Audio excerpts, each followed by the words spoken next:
ସମାଲୋଚନାର ପ୍ରକାରଭେଦ ସମ୍ପର୍କରେ ସମ୍ୟକ୍ ବା ଅଳ୍ପ ଆଲୋଚନାର ନାମ ସମାଲୋଚନା। ଏହା ହେଉଛି ସମୀକ୍ଷା ବା ସମାଲୋଚନାର ସହଜ ସରଳ ସଂଜ୍ଞା। ଜୀବନରେ ସମାଲୋଚନା ଅଛି, ସେଥିପାଇଁ ସାହିତ୍ୟରେ ସମାଲୋଚନା ରହିବ। ସମାଲୋଚନା ଭଲ ମନ୍ଦର ନିରୂପଣ, ଉତ୍କର୍ଷ ଏବଂ ଅପକର୍ଷର ବିଚାର ବା ବିବେଚନା। ଏହା ବସ୍ତୁ ବା ପଦାର୍ଥର ବିଶେଷତ୍ୱ ଦର୍ଶାଏ, ଦୋଷ ଗୁଣ ବାହାର କରିଥାଏ, ବସ୍ତୁକୁ କାର୍ଯ୍ୟକ୍ଷମ କରାଏ, କାମରେ ଲଗାଏ। ଯଦି ବସ୍ତୁର ଗୁଣ ଥାଏ ଆଉ ଦୋଷ ଥିଲେ ସୁଧାର କରେ, ପଦାର୍ଥର ପରବର୍ତ୍ତୀ କାର୍ଯ୍ୟକ୍ଷମ ନିର୍ଦ୍ଧାରଣ କରେ, ଦୋଷକୁ ସଂଶୋଧନ କରାଏ। ସମାଲୋଚନା ସୃଷ୍ଟି ପାଇଁ ତଥା ସୃଷ୍ଟି ପରେ ସୃଜ୍ୟମାନ କଳା ଜଗତକୁ ଆସେ। ସୃଷ୍ଟି ପରେ ସମାଲୋଚନାର ସ୍ଥିତି, ଏହା ପୂର୍ବରୁ କଦାପି ନୁହେଁ। କାରଣ ସମୀକ୍ଷା କରେ, ତେବେ କାହାର କରିବ? ଉତ୍ତର ମିଳିବ ସୃଷ୍ଟିର କରିବ। ସେଥିପାଇଁ ସୃଷ୍ଟି ପରେ ସମୀକ୍ଷା ସମାଲୋଚନାର ସ୍ଥିତି। ଯଦି ସୃଷ୍ଟି ନାହିଁ ତାହେଲେ ସମାଲୋଚନା ବି ନାହିଁ। ଅତଏବ ସୃଷ୍ଟି ଏବଂ ସମାଲୋଚନା ସୃଜନଶୀଳତା ବା କ୍ରିଏଟିଭିଟିର ଦୁଇଟି ପାର୍ଶ୍ୱ। ସୃଷ୍ଟିକୁ ନିଖୁଣ ନିର୍ଭୁଲ ହେବାକୁ ସମୀକ୍ଷା ସାବଧାନ କରେ। ଫଳରେ ସୃଷ୍ଟିରେ ପରବର୍ତ୍ତୀ କୌଣସି ଅସୁବିଧା ବା ବିଘ୍ନ ଦେଖାଯାଇ ନଥାଏ। ସୃଷ୍ଟି ସତର୍କ ହୋଇ ଆତ୍ମପ୍ରକାଶ ନିଜକୁ କରାଏ। ସୃଷ୍ଟି ଆବେଗଶୀଳ, ହେଲେ ସମୀକ୍ଷା ବିଚାରଶୀଳ। ସୃଷ୍ଟିରେ ଚାଞ୍ଚଲ୍ୟ ଅଛି, ପରନ୍ତୁ ସମାଲୋଚନାରେ ବିବେଚନାର ସାବଧାନତା ଅବଲମ୍ବନ ଅଛି। ସୃଷ୍ଟିର ଭୁଲକୁ ସମୀକ୍ଷା ଧରେ, ପରନ୍ତୁ ସମାଲୋଚନାର ଭୁଲକୁ ଧରିବ କିଏ?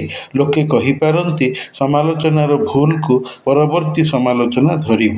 ଠିକ୍ କଥା। ତେଣୁ କୁହାଯାଇ ପାରିବ କି ସମାଲୋଚନାର ସମାଲୋଚନା ଅଛି। ସମାଲୋଚନା ଦୁଇଟି ଛୋଟ ଶବ୍ଦର ଏକତ୍ର ଯୁକ୍ତ ବା ମିଶ୍ରିତ ରୂପ, ଅର୍ଥାତ୍ ସମ୍ ଯୁକ୍ତ ଆଲୋଚନା ସମାନ ସମାଲୋଚନା। ସମ୍ ଇଂରାଜୀ ଶବ୍ଦ ସମର ପ୍ରତିବାଚକ। ଅଗତ୍ୟା ସମୀକ୍ଷା ବା ସମାଲୋଚନା ଏକ ଅତ୍ୟଧିକ ବା ବେଶୀ ଆଲୋଚନା କଦାପି ନୁହେଁ। ଯୁକ୍ତି ଦ୍ୱାରା ସିଦ୍ଧ ବା ଫଳପ୍ରଦ ସମୀକ୍ଷା ଲାଭଦାୟକ, କାରଣ ଏଥିରେ କିଛି ବିଚ୍ୟୁତି ନଥାଏ। ଏଭଳି ସମୀକ୍ଷା ସହଜରେ ଗ୍ରାହ୍ୟ ବା ଗ୍ରହଣୀୟ ହୋଇଥାଏ। ସାର୍ବଜନୀନତା ବା ପଢ଼ୁଥିବା ସମସ୍ତ ବା ସଭିଏଁ ପାଠକ ଦ୍ୱାରା ଅନୁମତି, ଅନୁମୋଦନ ବା ସ୍ୱୀକୃତି ଲାଭ କରେ। ଏଇଠି ସମାଲୋଚନାର ଲୋକପ୍ରିୟତା ସହଜରେ ଜଣାପଡ଼େ ଯେ ସମୀକ୍ଷାଟି କେତେଦୂର ଆଦୃତ ବା ପପୁଲାର ହୋଇପାରିଅଛି। ପ୍ରଶ୍ନ ଉଠେ, ସମାଲୋଚନା କେଉଁମାନେ ପଢ଼ନ୍ତି? ଉତ୍ତର ମିଳିବ କି ଯେଉଁମାନେ ମୂଳ ସୃଜନଶୀଳ ସାହିତ୍ୟ ପଢ଼ନ୍ତି, ଅର୍ଥାତ୍ ସାହିତ୍ୟପ୍ରେମୀ, ସାହିତ୍ୟର ଛାତ୍ର, ଶିକ୍ଷାର୍ଥୀ, ସାହିତ୍ୟର ଶିକ୍ଷକ, ଅଧ୍ୟାପକ, ପୁଣି ସମାଲୋଚନା ପଢ଼ିବାକୁ ଯେଉଁମାନେ ଆଗ୍ରହ ରଖନ୍ତି। କୁହାଯାଇଥାଏ କି ସମାଲୋଚନା କଷ୍ଟକର ସାହିତ୍ୟକୁ ସହଜରେ ବୁଝାଇ ବୋଧଗମ୍ୟ କରାଏ, ପରନ୍ତୁ ଏହା ଠିକ୍ ନୁହେଁ। ଖାଲି କ୍ଳିଷ୍ଟ ସାହିତ୍ୟକୁ ସମୀକ୍ଷା ବୁଝାଏ ନାହିଁ, ସରଳ ସାହିତ୍ୟର ବି ଧାର ଧାରେ। ଯେହେତୁ ସାହିତ୍ୟର ଭାଷା ଆଉ ସମୀକ୍ଷାର ଭାଷା ସମାନ ନୁହେଁ। ସାହିତ୍ୟ କହିଲେ ବର୍ତ୍ତମାନ ପାଇଁ ଆମେ ମୂଳ ସୃଷ୍ଟିଶୀଳ ସାହିତ୍ୟକୁ ବା କ୍ରିଏଟିଭ୍ ଲିଟରେଚରକୁ ବୁଝିବା, ଯେଉଁଥିରେ କାବ୍ୟ, କବିତା, ଗଳ୍ପ, ଉପନ୍ୟାସ, ନାଟକ, ନାଟିକା, ପ୍ରବନ୍ଧ ଆଦି ବିଷୟ ଆସିବେ। ଏସବୁ ସାହିତ୍ୟର ଭାଷା ସୌନ୍ଦର୍ଯ୍ୟର ପ୍ରତିପାଦନ ପାଇଁ କୃତ୍ରିମ ଆବରଣଯୁକ୍ତ ଥାନ୍ତି, ଅର୍ଥାତ୍ ପ୍ରତୀକ, ଉପମା, ଚିତ୍ରକଳ୍ପ ଯୁକ୍ତ ଥାଇ ପ୍ରଲେପ ବଳରେ ବୌଦ୍ଧିକତା, ଦୁର୍ବୋଧ୍ୟତାକୁ ଆଶ୍ରା କରି ରହନ୍ତି। ପକ୍ଷାନ୍ତରେ ସମାଲୋଚନାର ଭାଷାରେ କୌଣସି କୁଟିଳତା ବା କାବ୍ୟିକତା ନଥାଏ। ଏହା ସବୁବେଳେ ଡାଇରେକ୍ଟ ଆପ୍ରୋଚ୍ ସିରିଜ୍ ବା ସିଧାସଳଖ। ଯେହେତୁ ବୁଝେଇବାର କାମ ରଖେ ସମୀକ୍ଷା, ସୃଜନଶୀଳ ସାହିତ୍ୟ ପାଠକକୁ ବୁଝାଏ ନାହିଁ, ଅପିତୁ ବା ଅଧିକନ୍ତୁ ବୁଝିବାକୁ ଦିଏ। ସେ ଲାଗି ସୃଜ୍ୟମାନ ସାହିତ୍ୟ ପ୍ରକୃତିରେ ଜଟିଳ, କୁଟିଳ, କିନ୍ତୁ ସମାଲୋଚନାର ପ୍ରବୃତ୍ତି ବା ନେଚର କୁଟିଳ କଦାପି ନ ହୋଇ ସରଳର ଅଟେ। ନହେଲେ ପାଠକ ଜଣକ ବୁଝିବ କେମିତି ଯଦି ସମୀକ୍ଷାଟି ବୁଝିବାରେ ଜଟିଳ ଥାଏ ବା ହୋଇଯାଏ? ଏଇଠି ଆମେ ଦେଖିବା ସୃଜନଶୀଳ ସାହିତ୍ୟର ଭାଷା କେମିତି ପ୍ରକାଶକରଣରେ ଜଟିଳ ବୌଦ୍ଧିକ କୁଟିଳ ହୋଇଯାଇଛି। ଆଉ ମୁଁ ଉଦାହରଣରେ ମୁଖ୍ୟତଃ କବିତାକୁ ନେଇଛି, କାରଣ କବିତା ମୋତେ ବେଶୀ କରି ଭଲ ଲାଗେ ତା'ର ଆକୃତିର କ୍ଷୁଦ୍ରତା ନିମିତ୍ତ। କାବ୍ୟ, ଉପନ୍ୟାସ, ଗଳ୍ପ, ନାଟକ, ନାଟିକା ବା ଏକାଙ୍କିକା ଏସବୁ କବିତା ତୁଳନାରେ ଦେଖିଲେ ଆକାରରେ ବଡ଼ ଅଟନ୍ତି, କବିତା ଭଳି ଛୋଟ ନଥାନ୍ତି। ଆଉ କବିତାକୁ ସହଜରେ ବାରମ୍ବାର ପଢ଼ାଯାଇପାରେ। ପଢ଼ିବା ସମୟ ସାପେକ୍ଷ ନୁହେଁ, ହେଲେ ଦୀର୍ଘ ଆକୃତିର ସାହିତ୍ୟ ପଢ଼ିବାକୁ ସମୟ ସାପେକ୍ଷ। ଥରେ ପଢ଼ି ଆଉ ଥରେ ପଢ଼ିବାକୁ ବିରକ୍ତ ଲାଗେ। ଏଇନେ ତ ପଢ଼ିଥିଲି, ପୁଣି ମୋର କିଏ ଆଉ ପଢ଼ୁଛି? ଧୈର୍ଯ୍ୟ ନାହିଁ, ଦରକାର ନାହିଁ ମୋର କାବ୍ୟ ଉପନ୍ୟାସର ସମୀକ୍ଷା କରିବା। ମୁଁ କବିତାରେ ସନ୍ତୁଷ୍ଟ ଅଛି। ସେ ଲାଗି ସୃଜନଶୀଳ ସାହିତ୍ୟର ଭାଷାର ଜଟିଳତା ଦେଖାଇବାକୁ ଯାଇ ମୁଁ ମୋର ଅତ୍ୟନ୍ତ ପ୍ରିୟ କବି ଗୁରୁପ୍ରସାଦ ମହାନ୍ତିଙ୍କର ପ୍ରିୟ କବିତା ଆଖିର କପୋତ ମୋରର ଉଦାହରଣ ଦେଉଅଛି। ଆଖିର କପୋତ ମୋର ଆକାଶର ଇସ୍ପାତ ଦେହରେ ବାଧା ପାଇ ପ୍ରତିଦିନ ଫେରିଆସେ ଏହି ପୃଥିବୀକୁ। ଆଉ ତୁମେ କର ପ୍ରତିଦିନ ବିଜନ ପ୍ରତୀକ୍ଷା, ଜରା ମୃତ୍ୟୁ ବ୍ୟାଧି, ପୁଣି ଜୀବନର ଅର୍ଥ ବୁଝିବାକୁ।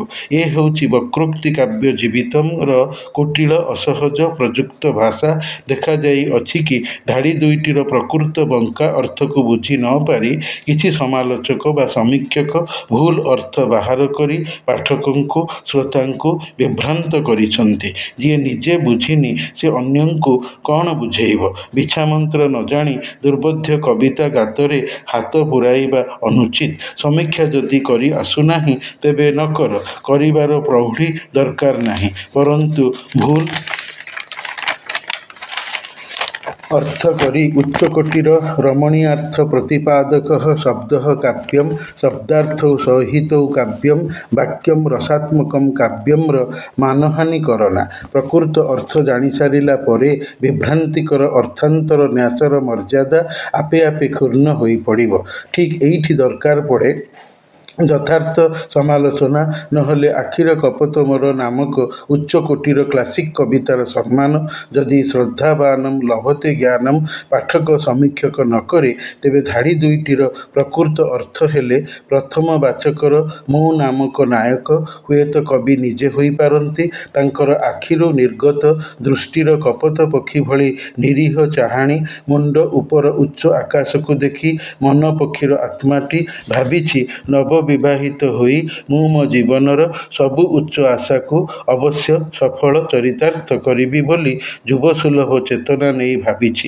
ଯୁବସୁଲଭର ଉତ୍ତେଜନା ହେଲେ ମାନବ ବାଞ୍ଛଇ ମାଧବ କରଇ ବା ମ୍ୟାନ୍ ପ୍ରପୋଜେସ୍ ଗଡ୍ ଡିସ୍ପୋଜେସ୍ର ପରିସ୍ଥିତି ଚକ୍ରରେ ମଣିଷ ଜୀବନର ସବୁ ଆଶା ଚରିତାର୍ଥ ବା ସଫଳ ହୋଇପାରି ନାହିଁ।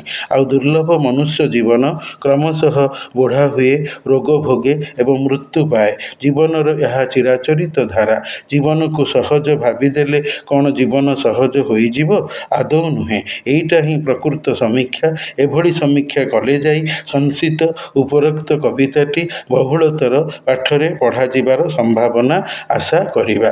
ସମାଲୋଚନା ସଠିକ୍ ହେଲେ ବୁଝିବା ମନଦାୟୀ ହେବ, କ୍ଳିଷ୍ଟକର କବିତା ସହଜ ହୋଇଯିବ, ଆଉ ପାଠରେ ଅନେକ ଥର ପଢ଼ାଯିବ। ସମାଲୋଚନାର ନିଜ ରୂପଟି ଜାଣିସାରିଲା ପରେ ଏବେ ଏହାର ପ୍ରକାର ପର୍ଯ୍ୟାୟକୁ ଆସିବା। ସମାଲୋଚନାର ଅନେକ ପ୍ରକାରଭେଦ ସାହିତ୍ୟର ତତ୍ତ୍ୱ ପୁସ୍ତକରେ ଅଛି, ଯଥା ଅନୁଭବାତ୍ମକ, ଐତିହାସିକ, ତୁଳନାତ୍ମକ, ଭାଷାତାତ୍ତ୍ୱିକ, ପରିସଂଖ୍ୟାନିକ, ଏହିପରି ଅସଂଖ୍ୟ। ପରନ୍ତୁ ମୁଁ ସମାଲୋଚନାର ପ୍ରକାରଭେଦକୁ ମୌଳିକ, ଯୌଗିକ, ପାକ୍ଷିକ, ସାର୍ବିକ, ଗ୍ରାହ୍ୟ ଏବଂ ଅଗ୍ରାହ୍ୟ ସଂଖ୍ୟାରେ ଦେଖିଅଛି। ମୋଟରେ 6ଗୋଟି ଦୃଷ୍ଟିକୋଣୀୟ ବିଚାର। ମୌଳିକ ସମୀକ୍ଷା ତାହା, ଯାହା ପାଠକ ମୂଳ ସାହିତ୍ୟ ପଢ଼ି ତାର ମନରେ ଯାହା ବିଚାର ଆସିଲା ସେସବୁର ଠିକ୍ ଠିକ୍ ବିଚାର କରିଦେବା, ଯେଉଁଥିରେ ଅନ୍ୟର ବହିର ହେଉ ଅଥବା ବ୍ୟକ୍ତିର ହେଉ ସାହାଯ୍ୟ ସହାୟତା ନାହିଁ, ଯାହାକୁ ଆପଣ କହିପାରନ୍ତି ଅନୁଭାବାତ୍ମକ ବା ଇମ୍ପ୍ରେସନିଷ୍ଟିକ୍ କ୍ରିଟିସିଜିମ୍। ମୂଳ ସାହିତ୍ୟ ପଠନ ଭିତ୍ତିରେ ମୂଳ ମନୋଭାବର ବିନ୍ୟସ୍ତୀକରଣ ମୌଳିକ ସମୀକ୍ଷାରେ ଥାଏ। ଯୌଗିକ ସମୀକ୍ଷା ଠିକ୍ ଏହାର ବିପରୀତ। 5-10ଟା ବହି ପକାଇ ଦିଅ, ପଢ଼ି ପକାଅ, ପ୍ରଭାବିକତାରେ ଆସିଯାଅ। ସମୀକ୍ଷା ଲେଖିବାର ବାଟ ଆପେ ଫିଟିଯିବ। ସମୀକ୍ଷା ଲେଖି ପକାଅ। ଅତଏବ ଅନ୍ୟର ସାହାଯ୍ୟକାରିତାରେ ଯେଉଁ ପରବର୍ତ୍ତୀ ନୂତନ ସମୀକ୍ଷା ଆସେ, ଦେଖାଦିଏ, ମନରେ ଉଭା ଉଦ୍ଗତ ହୁଏ, ତାହାକୁ ଯୌଗିକ ସମୀକ୍ଷା କୁହାଯିବ। ଏ କ'ଣ କହିଲା, ସେ କ'ଣ କହିଲା, ଆଉ ମୁଁ ନିଜେ କ'ଣ କହିବି, ଏହାର ନାମ ଯୌଗିକ ସମୀକ୍ଷା। ଗବେଷଣା ଆଦି କ୍ଷେତ୍ରରେ ଏହାର ବେଶୀ ଦରକାର, ନହେଲେ ଗବେଷଣା ଗୃହୀତ ହେବ ନାହିଁ। ପୁଣି ଯେଉଁମାନଙ୍କର କଳ୍ପନା ଶକ୍ତି ତେଜୋଦୀପ୍ତ, ସୁତୀବ୍ର ନୁହେଁ, ବିଳସିତ ନୁହେଁ, ସେମାନେ ଯୌଗିକ ସମୀକ୍ଷା ପାଲରେ ସହଜରେ ପଡ଼ିଥାନ୍ତି। ପାକ୍ଷିକ ସମୀକ୍ଷାର ମାନେ ଏକପକ୍ଷୀୟ। ଉଦାହରଣ ହେଲା ଗଙ୍ଗାଧରଙ୍କ କାବ୍ୟରେ ଆଦର୍ଶବାଦ, ରାଧାନାଥ ସାହିତ୍ୟରେ ପ୍ରକୃତି। କେବଳ ଗଙ୍ଗାଧରଙ୍କର କାବ୍ୟରେ ଆଦର୍ଶବାଦ ବା ଆଇଡ଼ିଆଲିଜିମ୍ କୋଉଠି କୋଉଠି କେମିତି ଉପାୟରେ ରହିଛି, ଏହାର ଠିକ୍ ଠିକ୍ ଆବିଷ୍କାରିବା ହେଲା ପାକ୍ଷିକ। ଯେଉଁଠି କେବଳ ଏକର ବା ଗୋଟିକର ପ୍ରସଙ୍ଗ ରହିବ, ଅନ୍ୟ କିଛିର ରହିବ ନାହିଁ। ସେହିପରି ରାଧାନାଥ ସାହିତ୍ୟରେ ପ୍ରକୃତି ଚିତ୍ରଣ କିଭଳି ରୂପ ପାଇ ଅଛି, ତାହାର ଚୁମ୍ବକୀୟ ଅବଧାରଣ କରିବା। ଅପରପକ୍ଷରେ ସାର୍ବିକ ସମୀକ୍ଷା କହିଲେ ରଚନାର କଥାବସ୍ତୁ, ଚରିତ୍ର, ଭାଷା, ଦ୍ୱନ୍ଦ୍ୱ, ଉତ୍କଣ୍ଠା, ନାମିକ ବିଶେଷତା, ସାମାଜିକ ପ୍ରଭାବ, ସ୍ଥାନ ନିରୂପଣ ଆଦି ଅନେକ ପ୍ରସଙ୍ଗ ରହିବ। ଆଉ ଏସବୁର ଚୁମ୍ବକୀୟ ଉପସ୍ଥାପନ ଯଦି ଦିଆଯାଇପାରେ, ତେବେ ସମୀକ୍ଷାଟି ସୁଦୀର୍ଘ ନ ହୋଇ ସମ୍ଭବତଃ ଯଥା ଅନୁରୂପ ସଂକ୍ଷିପ୍ତ ହୋଇପାରେ। ତେବେ ସମୀକ୍ଷକର ଦୃଷ୍ଟିକୋଣ ମେଧାବୃତ୍ତି ଉପରେ ନିର୍ଭରଶୀଳ। ନାନାଦି ପ୍ରସଙ୍ଗକୁ ଏକାଠି ମିଶାଇ ସାର୍ବିକ ସମୀକ୍ଷା କରାଯାଇଥାଏ ଗୋଟିଏ ଜାଗାରେ। ପଞ୍ଚମତଃ ଗ୍ରାହ୍ୟ ସମାଲୋଚନା ହେଉଛି ଯେଉଁ ସମୀକ୍ଷାକୁ ପଢ଼ି ସମସ୍ତେ ହୃଦ୍ବୋଧ କରନ୍ତି, ବୁଝିପାରନ୍ତି, ଉଚ୍ଚାରି କହିଥାନ୍ତି କି ସମୀକ୍ଷାଟି ଭାରି ଭଲ ହୋଇଛି। ଏହା ଜଳବତ୍ ତରଳ, ବୁଝି ହୋଇଯାଉଛି, କିଛି ଅବୁଝା ରହୁନାହିଁ। ସମୀକ୍ଷକର ଦୃଷ୍ଟିକୋଣ ବେଶ୍ ସୁସ୍ପଷ୍ଟ ତଥା ସିଧାସିଧା। ରବାଡ଼ମ୍ବରପୂର୍ଣ୍ଣ ବା ବମ୍ବାଷ୍ଟିକ୍ ୱାର୍ଡ଼ ବା ଶବ୍ଦାବଳୀର ବ୍ୟବହାର ହୋଇନାହିଁ। ଯାହା କହିବା କଥା ଖୋଲାଖୋଲି ରୀତିରେ କହିଦେଇଛନ୍ତି। ନହେଲେ ମୁଁ ତ ବୁଝିପାରି ନଥିଲି କି କବି ରମାକାନ୍ତ ରଥ ଏ ନଈ କୂଳରେ ଇନ୍ଦ୍ରଧନୁ, ବାଘାବଲୋକନ, ଲଣ୍ଠନ ପ୍ରତୀକ ଚିତ୍ରକଳ୍ପକୁ କୋଉ ଅର୍ଥରେ ପ୍ରୟୋଗ କରିଛନ୍ତି। ନଈ ମାନେ ଜୀବନର ଅତିବାହିତ ବହମାନ ନଈ। ଇନ୍ଦ୍ରଧନୁର 7ଟି ଭିନ୍ନ ରଙ୍ଗ ଜୀବନର ବୈଚିତ୍ର୍ୟର, ବାଘାବଲୋକନରେ ସର୍କସ ବାଘର ଏବଂ ଜଙ୍ଗଲ ବାଘର ତୁଳନା, ଲଣ୍ଠନ ପ୍ରତିକୃତିରେ ଦେହ ଲଣ୍ଠନରେ ମନ ନିଆଁର ଜଳିବା, ସରୋଜରଞ୍ଜନ ମହାନ୍ତିଙ୍କର କାଗଜ ଡଙ୍ଗାର ଶୋକରେ ଜୀବନର ଏକ କାଗଜ ଡଙ୍ଗାର ପରିକଳ୍ପନା। ଏହା ବିରହର ଦୁଃଖ ଲୁହରେ ଭିଜି ସାଙ୍କୁଡ଼ିଯାଏ, ପିଲାର ଡଙ୍ଗା ଭସାଇବା ଭଳି। ଷଷ୍ଠତଃ ଅଗ୍ରାହ୍ୟ ସମୀକ୍ଷା ତାହା, ଯାହା ସାର୍ବଜନୀନ ପାଠକୀୟ ବିବେଚନାରେ ଦୀର୍ଘତା ପାଇଁ ହେଉ, କ୍ଳିଷ୍ଟତା ପାଇଁ ହେଉ, ଅବୁଝା ରହିଥିବା ପାଇଁ ହେଉ, ମନଗ୍ରାହ୍ୟ ହୋଇ ନ ପାରିବା। ଯେମିତି ପାଣ୍ଡିତ୍ୟ ଦେଖାଇବାକୁ ଯାଇ ପ୍ରକୃତ ସହଜ ବୁଝାମଣାଠାରୁ ସୁଦୂରବର୍ତ୍ତୀ ସ୍ଥିତିରେ ରହିଯିବା। ସମୀକ୍ଷାର ସାର୍ବଜନୀନ ପାଠକୀୟତାକୁ ଦେଖେ, ମୁଷ୍ଟିମେୟତା ପାଠକୀୟତାକୁ ଦେଖେନା। ସମୀକ୍ଷାର ଏହା ହିଁ ପ୍ରକୃତ ରାଚନିକ ଧର୍ମ। ଏ ଧର୍ମ ନ ପାଳିଲେ ସମାଲୋଚନା ଅଗ୍ରାହ୍ୟ ନିର୍ଧାର୍ଯ୍ୟତଃ ହେବ। ସମୀକ୍ଷକର ଶ୍ରମ ଓ ମେଧା ବୃଥା ଯିବ, ବିନିଯୋଗ ନ ହୋଇ ଅପଯୋଗ ହେଲା ବୋଲି ବୁଝାଯିବ।